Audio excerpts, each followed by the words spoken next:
Well, here we have Mr. Rufus Sewell, who's obviously had an incredible career. You'll know him all from many, many films. Here he is, Abraham Lincoln Vampire Hunter, where Rufus, I believe, again, you play the big baddie, something you do very well indeed. So tell me about this one, how you came on board, and what was it that attracted you to this particular role? Well, I hadn't played a baddie for a while. You know, I proved, if only to myself, that I could do stuff other than baddies. But it tends to be, if it's a big American film, I mean, maybe it'll change, but at the moment, if I want to be in a big American film, I have to get on the baddie horse, you know.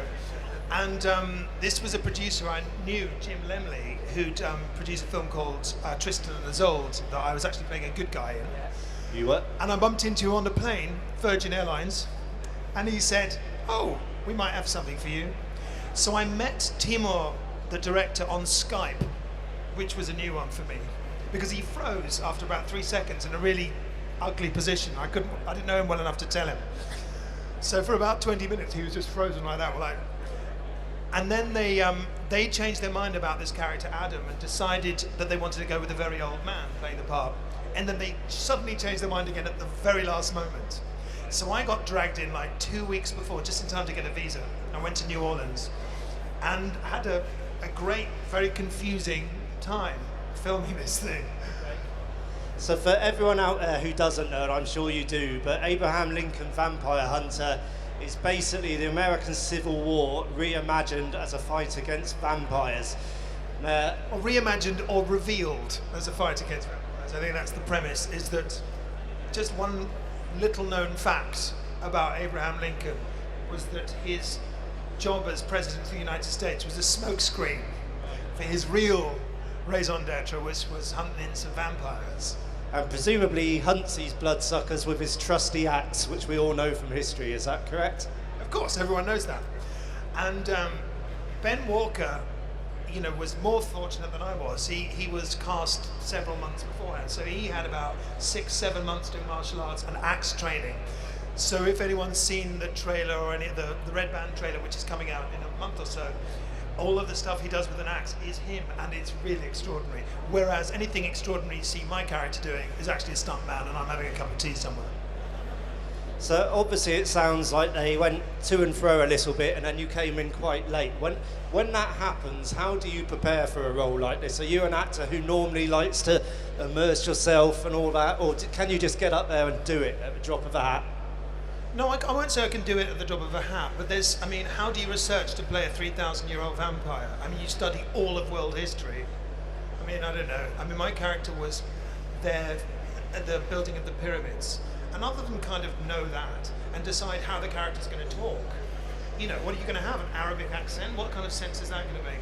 So you make a couple of decisions and then go on your instinct, because, as I said, it was only a couple of weeks before filming.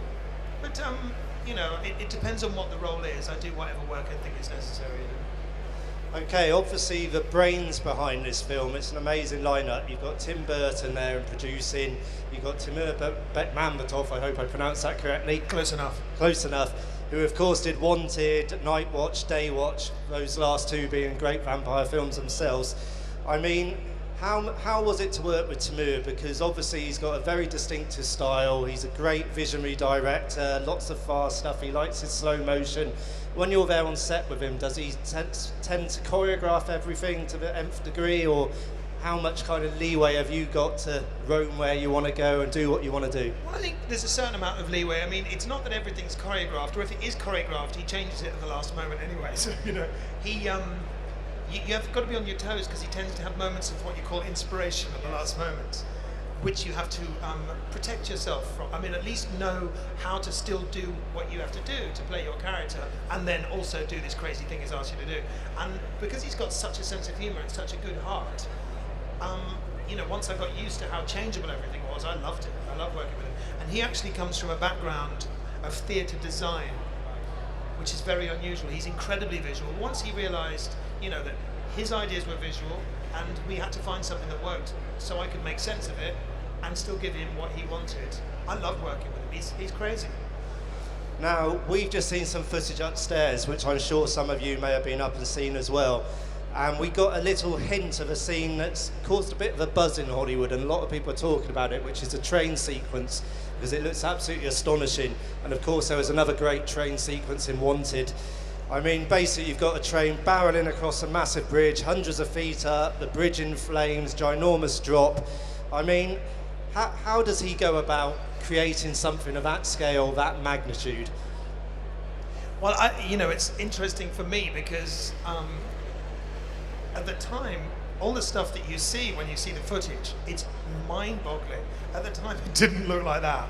And the back of this weird little kind of studio building in downtown New Orleans, where we were on this weird little, fake train with a green screen in the background.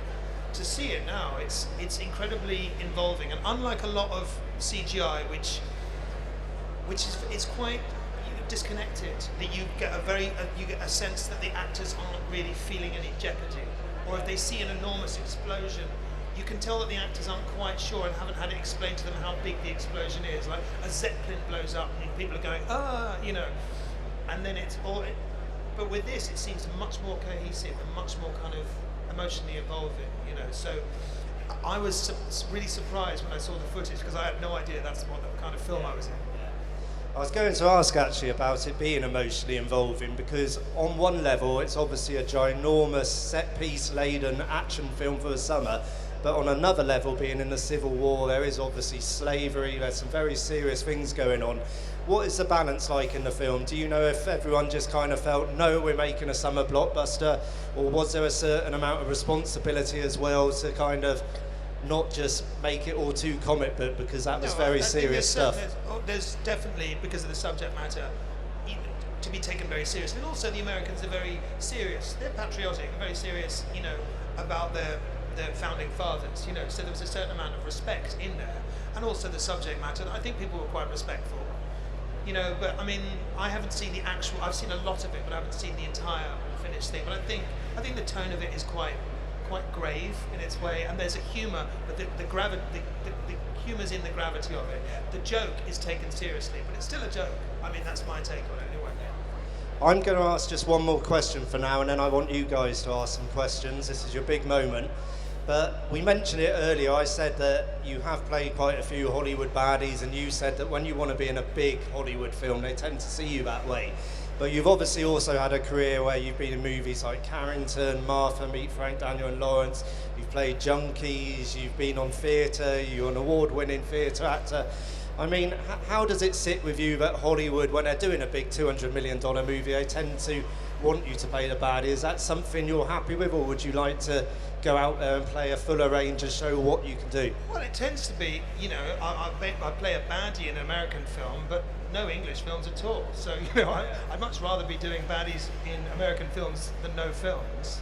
And, I'm quite happy to, I'd be very happy to work in this country, but it doesn't seem to work that way at the moment. I mean, it has recently. I've started to do a couple of things in this country, but I tend to have more of a career there for some reason.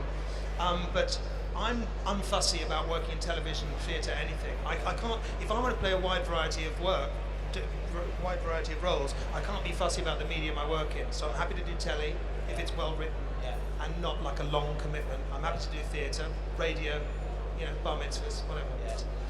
It does tend to be, though, a lot of actors say that, especially in these big films, that often the villainous role is the most fun to play. Is that something you still find? Do you find that you can really sort of let loose a little bit? More fun than what? Well, often in these big films, the heroic character can be a little bit staged sometimes. Yeah. I mean, as far as I'm concerned, when I say I'm bored of playing bad guys, it doesn't mean that I want to play staged good guys. I just think like real people tend to be a mixture of both. And I'm much more interested in the long run of playing the kind of a human being, which is neither of those things and both.